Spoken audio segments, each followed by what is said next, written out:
All right, welcome back everyone for another deep dive. Yeah. This time we're going to be looking at turmeric. And I know a lot of you have probably heard about turmeric Yeah. and how amazing it is and seen the headlines and everything like that. And are probably curious about, what exactly Yeah. makes this spice so special and if it really lives up to all the hype. Yeah, it's definitely got a reputation as a superfood, but there is some solid science behind it. Yeah, so Yeah. we're going to go beyond that hype today and really get into what the research says about the potential health benefits and practical uses That's right. of this golden spice, Yeah. especially one of its active compounds, curcumin. We're going to be unpacking the history, the science, Mm. the potential benefits, and the responsible use of turmeric. Yeah, it's there's a lot to talk about. Turmeric has been used for centuries in cooking and traditional medicine, like in Ayurveda. Yeah. And it's really fascinating to see how modern science is catching up and validating a lot of that traditional knowledge. Yeah, that's so interesting. And so I guess that kind of brings us to curcumin. Everyone's talking about it. But what exactly is it about curcumin that makes it so potent? So curcumin, it's the active compound in turmeric, right? It's what gives it that vibrant yellow color. Yeah. And it's really responsible for a lot of those purported health benefits that we hear about. Think of curcumin like the engine driving turmeric's Yeah. potential. It's the star of the show. That makes a lot of sense. So it's not just turmeric itself, but specifically this compound curcumin that's doing the heavy lifting. Exactly. So can you tell us a bit more about how curcumin actually works in the body? Yeah, for sure. So curcumin has these really powerful anti-inflammatory and antioxidant properties, and these are what researchers believe contribute to its potential health benefits. Okay, hold on. Can we break that down a little? I mean, what exactly does anti-inflammatory and antioxidant even mean? How does that All affect right. us? Of course. So inflammation, it's your body's natural response to injury or infection. Right. It's a good thing in the short term, it helps your body heal, but when inflammation becomes chronic, it can lead to a whole host of health issues. Oh, wow. And this is where curcumin steps in. It can actually help regulate that inflammatory response. It's like hitting the brakes on runaway inflammation. Yeah, exactly. That's a great way to put it. And then there's antioxidants. Oh, Antioxidants basically protect your cells from damage caused by free radicals, which are these unstable molecules that can wreak havoc in the body. Antioxidants help neutralize those free radicals, protecting your cells from damage. so antioxidants are like tiny warriors fighting off these harmful molecules. I would like that analogy, yeah. Tiny warriors. So curcumin is basically launching this two-pronged attack, tackling both inflammation and cell damage. Precisely. And that's a big reason why researchers are so excited about its potential for a wide range of conditions. Okay, that leads perfectly into what I want to ask about next. Mhm. It seems like every day there's a new study about turmeric and its potential to be as effective as certain medications for all sorts of things. I have to admit, I'm a bit skeptical.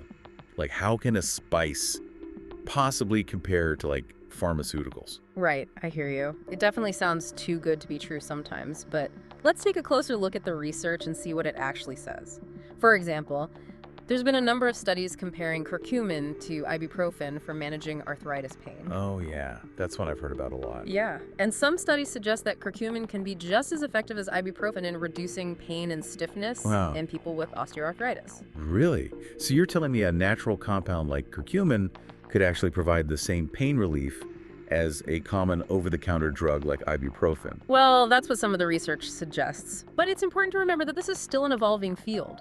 More research is often needed to confirm these findings and to understand, the long-term effects and ideal dosages. That's a good point. So it's not necessarily about ditching our conventional medicine altogether, but maybe looking at the possibilities of how natural compounds like curcumin can potentially, complement our existing treatments. Yeah, I think that's a great way to look at it.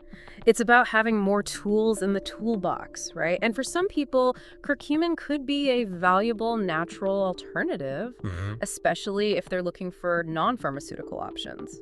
Or it could be used alongside their current medications, Yeah. under the guidance of their healthcare professional, of course. Of course, always consult with a doctor or a qualified healthcare provider Absolutely. before making any major changes to your health regimen. Definitely. Okay, so it sounds like ibuprofen isn't the only medication curcumin is being compared to.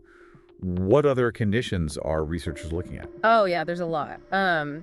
For instance, there's some evidence suggesting that curcumin could be as effective as corticosteroids like prednisone in reducing inflammation. And, prednisone is a pretty powerful drug Oh, wow. used for a lot of different conditions like rheumatoid arthritis, asthma, even things like irritable bowel disease. So conditions where inflammation is a key factor. Exactly. And it's not just about physical health either. Research is also exploring curcumin's potential for mental health conditions like depression. Wait, depression? How does curcumin even play a role in that? Yeah, it's fascinating, isn't it? Hmm. Researchers believe that curcumin's anti-inflammatory and antioxidant properties might actually have an impact on brain chemistry, potentially influencing mood regulation and neurotransmitter activity. Oh, wow. So it's not just about our physical health, but our mental well-being as well. Right, and it's really, the scope of curcumin research is so broad, Right. and it's exciting to see what they uncover in the future. It is. Okay, so far we've heard a lot of really promising information. But before we get too carried away, I think it's important to step back and just remind our listeners that this is still an evolving field of research. Right. Curcumin is not a miracle cure, and it's definitely not a replacement for conventional medicine. Absolutely. It's crucial for people to talk to their doctor before making any significant changes to their healthcare routine. Right. We're here to empower you with knowledge, but we also want to make sure that you're making safe and informed decisions when it comes to your health. For sure. It's about finding that balance, right? And choosing what aligns with your own individual needs and health goals. Yeah. Always in consultation with your doctor, of course. Of course. And I think that's a great place to transition into our next topic, which is, okay, we've heard about all this promising research, but how do we actually put this into practice? Yeah, let's talk about that. How do we start incorporating turmeric into our lives in a safe and effective way? Let's get practical. So we talked about all this research and how promising it is, but I know a lot of our listeners are probably wondering how they can actually use turmeric in their everyday lives. Yeah, turmeric is pretty versatile. A lot of people are probably already using it in their cooking without even realizing its full potential. Okay, so besides, sprinkling some turmeric into my stir fries, are there any other ways to really make sure I'm getting the most out of this spice? Yeah, so there's a key concept to understand here, and that's bioavailability. Bioavailability. Yeah. Okay, that sounds a little complicated. Can you break that down for us? Sure. Bioavailability basically just refers to how well your body can absorb and use a substance. It doesn't matter how much turmeric you consume if your body can't actually absorb those beneficial compounds. Right, it's not going to do much good. Exactly. So how do we boost turmeric's bioavailability? Are there any tricks? Yeah, actually there are. And one of the simplest and most effective ones is black pepper. Wait, really? Black pepper. Why black pepper? So black pepper contains this compound called piperine, and here's the crazy part. Piperine can increase the absorption of curcumin by up to 2,000%. 2,000%. That's insane. Are you serious? Yeah, it's pretty incredible, right? So just by adding a pinch of black pepper to your turmeric, you can significantly enhance its effects. Okay, so every time I use turmeric, just add a dash of black pepper. Got it. Yeah. That's so easy. Exactly. It's like a little superpower combo. And, fat is another bioavailability booster. Okay. Consuming turmeric with a healthy fat source, like coconut oil or olive oil, can also help your body absorb it better. Okay, so black pepper and healthy fats. Got it. That's super helpful. I feel like we're already leveling up our turmeric game here. So now that we know how to maximize absorption, let's get into some specific ways to enjoy turmeric. All right, let's talk recipes. Yes, I'm ready for some golden inspiration.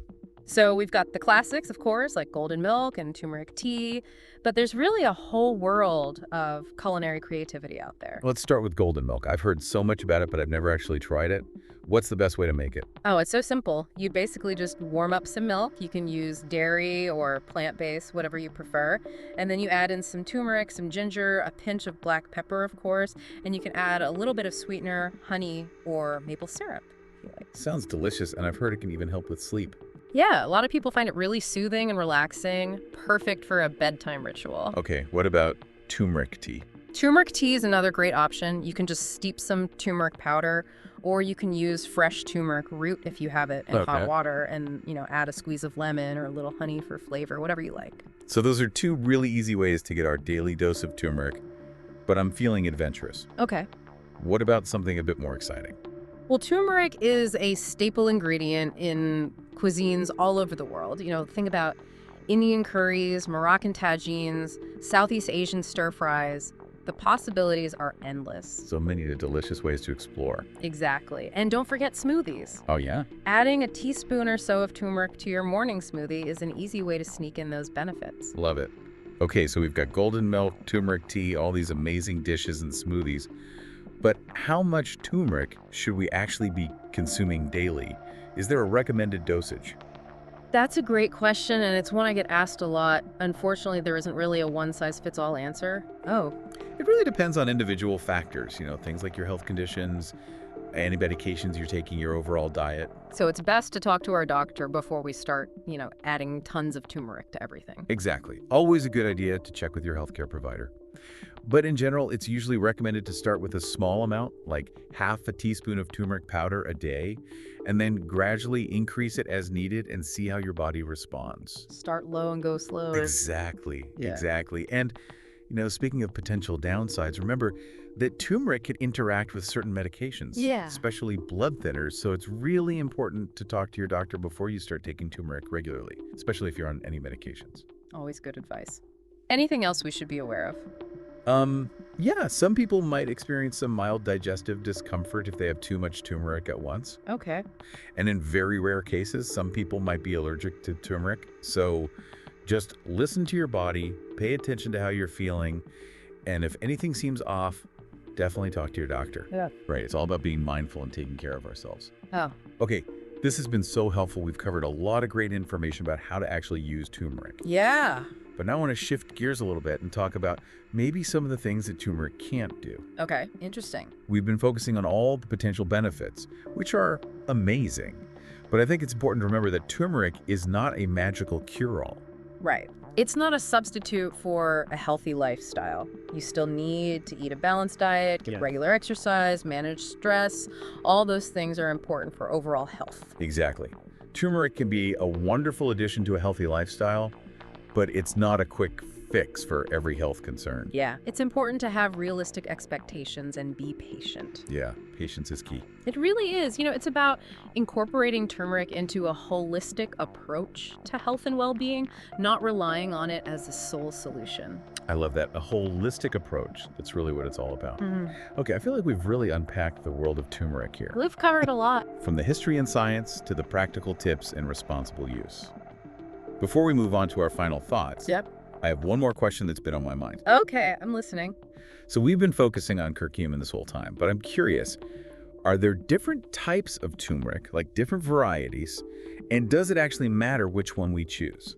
That is a great question, and it's one that people don't often think about. But yeah, there are actually different types of turmeric, and they can vary in their curcumin content. Oh, interesting. So the most common type you'll probably find at the grocery store is Madras turmeric. Okay. It's widely available, has a decent curcumin concentration, so it's a good all-around choice. Okay, so that's a safe bet for most people. It is. But there are some other varieties out there too, like Aleppi turmeric and Rajapuri turmeric. Mm-hmm. Those are known for having higher curcumin levels, and they also have some unique flavor profiles. So it's kind of like choosing different types of coffee beans. Each one has its own distinct characteristics. Exactly. And if you really want to bump up your curcumin intake, there are also concentrated turmeric extracts available. Wow, so there really is a turmeric option for everyone out there. That's great. So we've talked about the types of turmeric, but what about different forms? Like, is there a difference between using turmeric powder versus fresh turmeric root or even supplements? Yeah, there are definitely differences. So turmeric powder is the most convenient. Right. It's easy to find, it's what most people are used to using.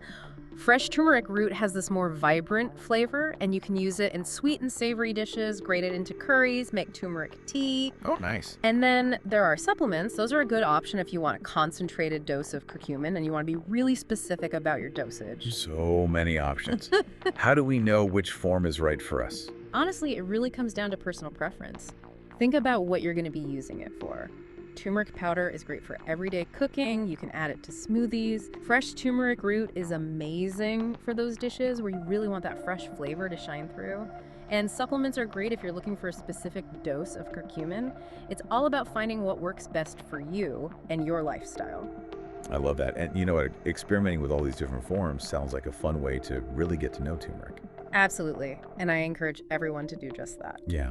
It makes the whole process more enjoyable, right? It's Yeah. not just about, taking a supplement. It's about really connecting with this incredible spice and all its possibilities. Exactly. Okay, so as we wrap up this section on the practical uses of turmeric, what's one key takeaway you want our listeners to remember? I think the most important thing is that turmeric is a powerful and versatile spice with so much potential, but it's important to remember that it's not a magic bullet. It's about incorporating it thoughtfully into a balanced and healthy lifestyle. Okay. Couldn't have said it better myself.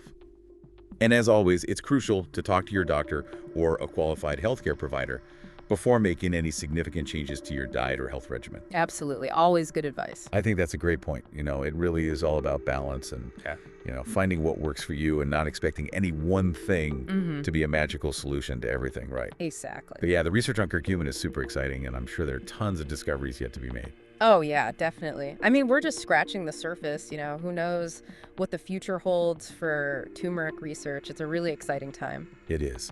Okay, so before we wrap up this deep dive, I have one last question for you. Okay, shoot. We've been talking about turmeric for a while now, and clearly you're really passionate about it. And I'm curious, what was it that initially sparked your own interest in turmeric?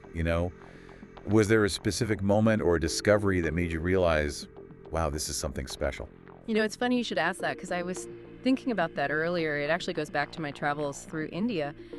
I was just so amazed by how deeply turmeric is embedded in their culture. Not just in their food, but also in their traditional medicine systems like Ayurveda, and even in their religious ceremonies. It's everywhere. Wow, so you got to experience turmeric's cultural significance firsthand. That must have been incredible. Yeah, it was really eye-opening. Seeing how turmeric is woven into the fabric of everyday life there just made me realize that there's so much more to the spice than meets the eye. And it really sparked a curiosity in me to learn more about its history and the science behind its traditional uses. I bet.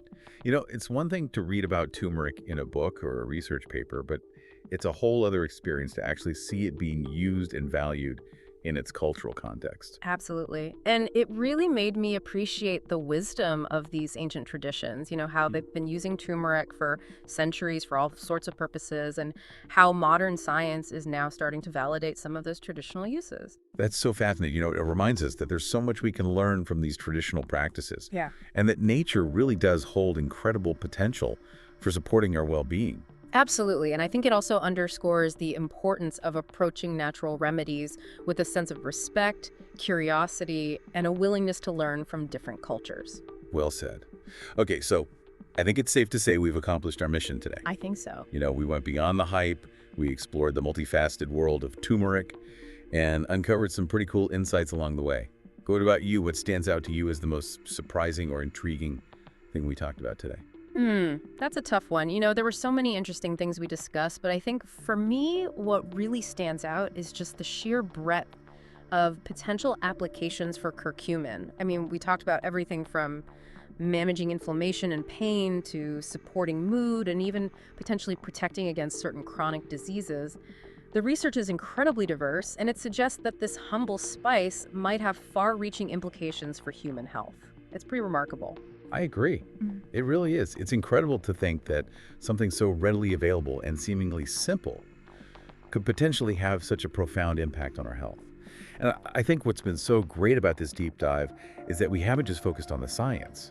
We've also explored the cultural significance, the culinary versatility, and the responsible ways to incorporate turmeric into our lives. Exactly. And I think that's what makes this conversation so important. It's not just about touting the benefits of a particular substance. It's about empowering people with knowledge so they can make informed decisions about their own health and well-being. That's right. And ultimately, it's all about finding what works best for each individual and incorporating turmeric into your lifestyle in a safe and sustainable way. So for our listeners out there who are curious about turmeric and want to explore it further, we encourage you to do your own research, talk to your healthcare provider, and approach this golden spice with both enthusiasm and a healthy dose of critical thinking. And on that note, we'll leave you with one final thought to ponder. If curcumin has shown such promising potential in these areas, what other undiscovered benefits might it hold? The journey of discovery is far from over, and who knows what exciting breakthroughs await us in the world of turmeric research. Until next time, keep diving deep, stay curious, and as always, thanks for listening.